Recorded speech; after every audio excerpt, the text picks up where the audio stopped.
guys offered Canelo 50+ million for a fight, and didn't come to fruition. Didn't get an. I don't know if that's what my promotion company said. If that's what PBC now Heyman and Samson Lukowicz said. I'm not in charge of negotiating, especially. I don't got fucking 50 million myself, so I'm not gonna be like, we offered them 50 million.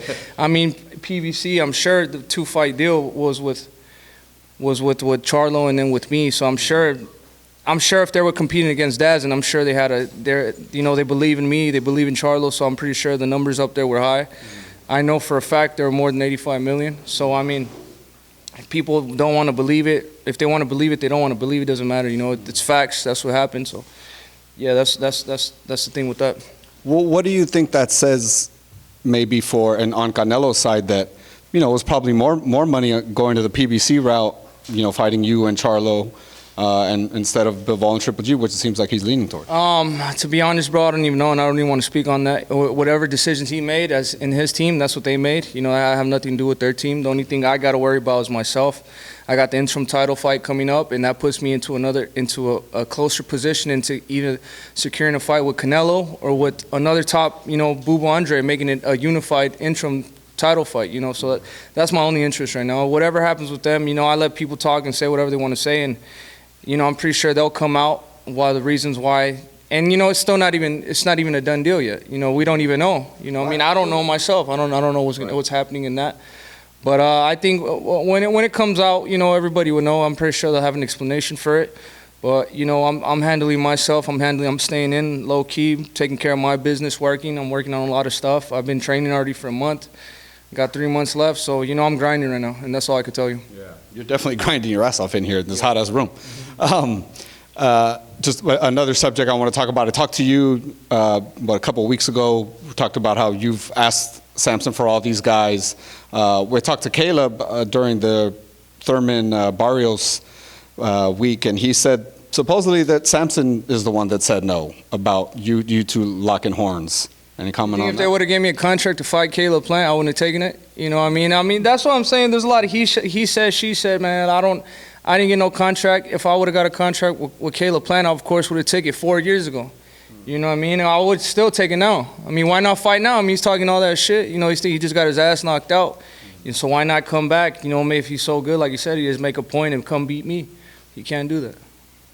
It's some tough words. I love talking to you guys. That's Marcos' best friend. Marcos is gonna get mad. He's gonna get mad. Call Marcos right now. He's probably texting him as we speak. Man, just going back to the Canelo thing. You sparred Bivol. You sparred Triple G. If Canelo does go that route, from your experience with both guys, which would be like the tougher fight for him? I mean, I still think as it still stands for me, Triple G's probably the tougher fight in those two. I mean, he's giving them the 2 toughest fights of his career. Mm-hmm. So I mean, just because he's been really inactive doesn't mean that he's washed up. I mean, the last guys he's fought 3 guys, he knocked all of them out. You know what I mean? So it's not like he's got ran through or nothing like that. But I still think Golovkin gives him the tougher fight, but I'm not saying Dimitri Bivol will not give him a tough fight. He's a tough competitor. He's a champion for a reason. He's a declarated amateur. He's a sneaky right hand. I've worked with both of them. Bivol is a really good fighter too, so it'll be a good fight. Obviously, Lemieux's next, hopefully May 14th. Is that seeming like the date? I know it was kind of April 30th, and then it's... I think so. I was supposed to find out today, but they didn't tell. It's either the 14th or the 21st. So, I don't know. We'll see. I mean, I think this week it might come out, but it don't matter to me. I'm working. I'm having a good time training. This is where I love to be. This is my natural habitat. I love boxing, and I just love being around my team and, learning every day. I was going to say it's a long camp, man, if it ends up being kind of mid to late May. Is that any worry? I mean, you're a young guy, but is there any, worry about overtraining or anything like that? No, not necessarily overtraining. You know what I mean? I mean, I don't know, bro. I mean, I'm just training. I feel like the more training you get, there's even sometimes I don't really have to train, but I choose to train because I want to get better, and this is what I love to do. It's been this week. I've even on my off time, like, I come in here and I do some bag work and I do stuff like that. I just want to get to a different level. I think people say that when they overtrain is because they're not in that level and their body's not used to it. But if you train hard enough, you look at Mayweather.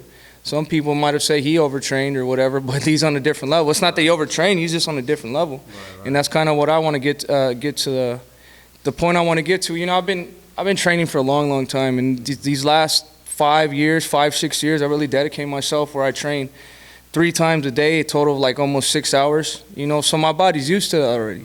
So I just want to take it to another level. You know, I want to challenge myself, and I want to work a little bit harder, and I want to get to a different level. Excellent, man. You could tell you're getting there already, man. David, man, I appreciate your time. Tell the fans anything else you want to clear up. You know, I know your name's been in the headlines since that interview and stuff. Anything else you want to say about it? I just want to tell all the people I don't know what they're talking about, just shut the fuck up, please. Like, you guys don't know. A lot of people don't know what they're talking about just because they be reading or comments or seeing videos on Instagram. They don't know what's going on. If you don't know what's going on behind the scenes, please just shut up. You know, it pisses me off too that where I see people, you know, just saying a lot of shit that they know nothing about, but they think they're experts, and then they'll even like brainwash other people that they know what they're talking about, but they really don't know shit. So now this is where it comes. Now I know what Mayweather's uncle is talking about. You don't know shit about boxing, you know. So yeah, but I mean, May 14th, May 21st, somewhere around there, you know, it's going to be a great fight. I think it's going to be back in Phoenix, Arizona. So once the tickets go on sale, I hope it gets sold out because it's going to be a great show like last time. So thank you so much for all the love and support. Definitely. Well, man, you got the Instagram back. Oh yeah, but yeah, finally got the Instagram back. Yeah, Benavidez 300. Follow me on there. I got all the latest news about everything. You know, I got these new hats, David Benavidez. I'm coming out with a lot of new merch, a whole lot of different stuff. So it's gonna come on sale real soon. So tune in and thank you very much for everything. Excellent. Thank you so much, David, for your time, brother. Appreciate you, man. Thank you, as bro. always. Man, I want to just jump into it, man. We saw Samson on the Boxing Voice podcast talking about you and potential fights and things like that. One of the first ones I want to get into, he said it would take minimum $7 million. So let me, before even start on that, first of all, I just want to clear it out. Before anything comes out, it has to be from us. Okay. You know, we didn't price ourselves out of nothing. You know, negotiations are negotiations, but first we got to take care of this fight, you know, on, was it May 15th or May 14th against David Lemieux.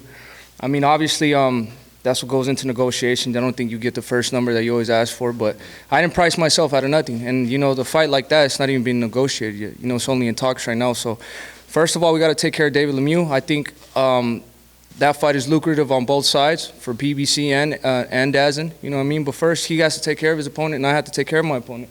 And for right now, that's all it is right now. But, you know, I'm pretty sure we can come to an agreement. I think a lot of people want to see that fight. I think that's a fight that he needs. It's a fight I need.